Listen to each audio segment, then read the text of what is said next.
is Leanne Nunez. I just turned 15. I'm a freshman in high school.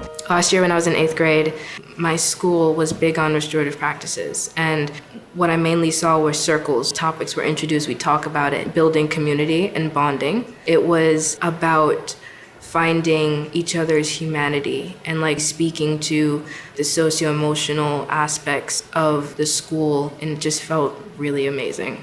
So today was a day full of panels and workshops, and I moderated a panel on restorative justice and practices. What is your experience with sitting in circles with other people? Would anybody like to start? Being in circle gives the students a place to have their voice. That connects to restorative justice in a sense that it's not always teachers making the final decision on everything. The students can't really get their say. So.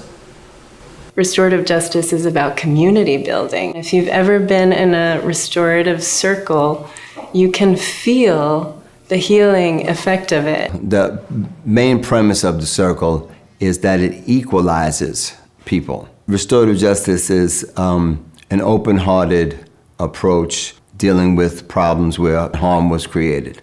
Restorative justice is being represented and feeling that there is a piece of you in the greater whole. If I could define restorative justice, I'd probably say an alternative to punitive measures where you're focusing on uplifting students and trying to keep them in the classroom instead of pushing them out.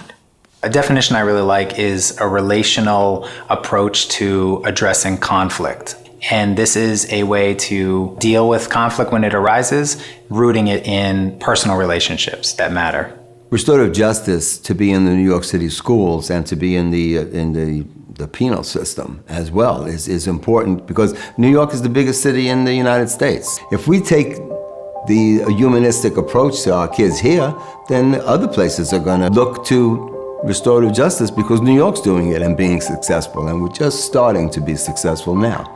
New York City needs restorative justice, transformative justice practices in all different areas, particularly, I think, school system, so we can touch more people that way. New York City has the largest public school system in the country, and it's very inequitable. It affects people's lives, and not only people's lives, it affects specific communities, Black and brown communities disproportionately. What draws me to stuff like this is restorative justice is about keeping a balance between the students and everyone else in the building and the building itself. If I can say that I am a social justice warrior, or whatever you want to say, then there's a call for justice. There's something wrong, and if no one else is going to do it, why can't I? Now we're going to have a Know Your Rights session. Amy and Emerald, who are lawyers, they're going to basically tell you what happens during suspension hearings. A recent report that came out about 2 weeks ago, which was fabulous and detailed the cost of the school to prison pipeline and looked at the disparities both in the cost of suspensions and the racial breakdown. Yeah. I've been in education for, almost 50 years now. And when I was dean, at first I was a traditional dean. If someone messed up, I was putting them out because my school, though it was a nice small school, I suspended in 1 year more than 300 kids. So Black students were removed last year for the 2015-2016 school year 24,530 times. Latino students were removed 18,122 times. White students were removed 4,000, a little bit more than 4,000 times. And it's also important when we talk about...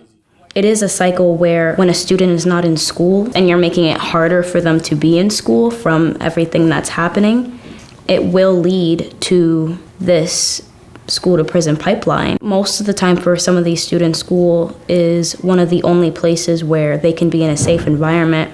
And if you're taking that away from them, there's so many variables that could occur.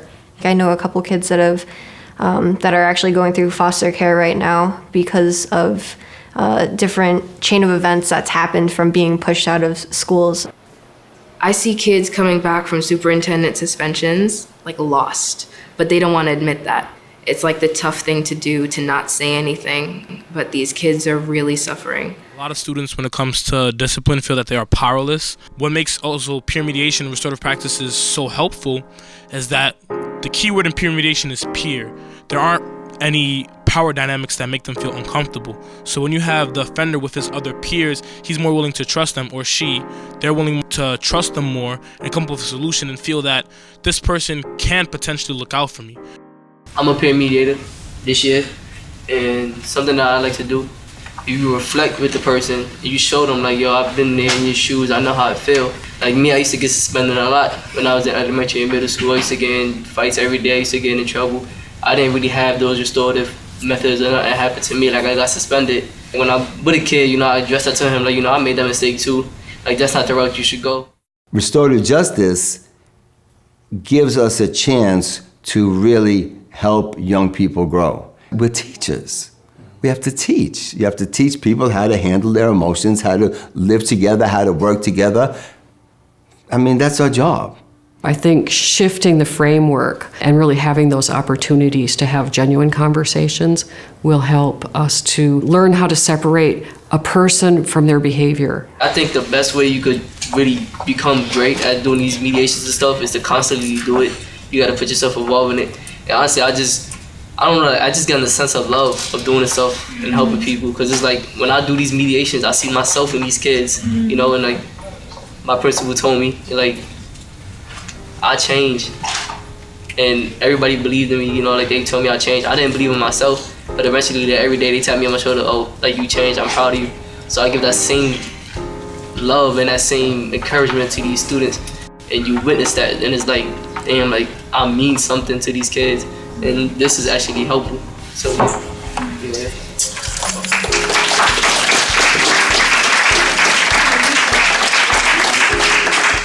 I just love, man, what this guy is saying. Can I get your name?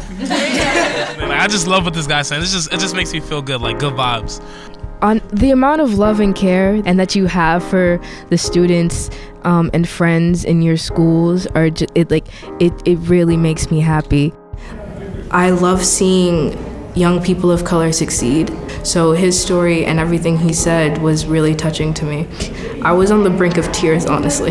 What I see is just an entire movement that involves community members, that involve parents, that involve young people, looking at restorative justice as like buffers, as like safety zones within schools.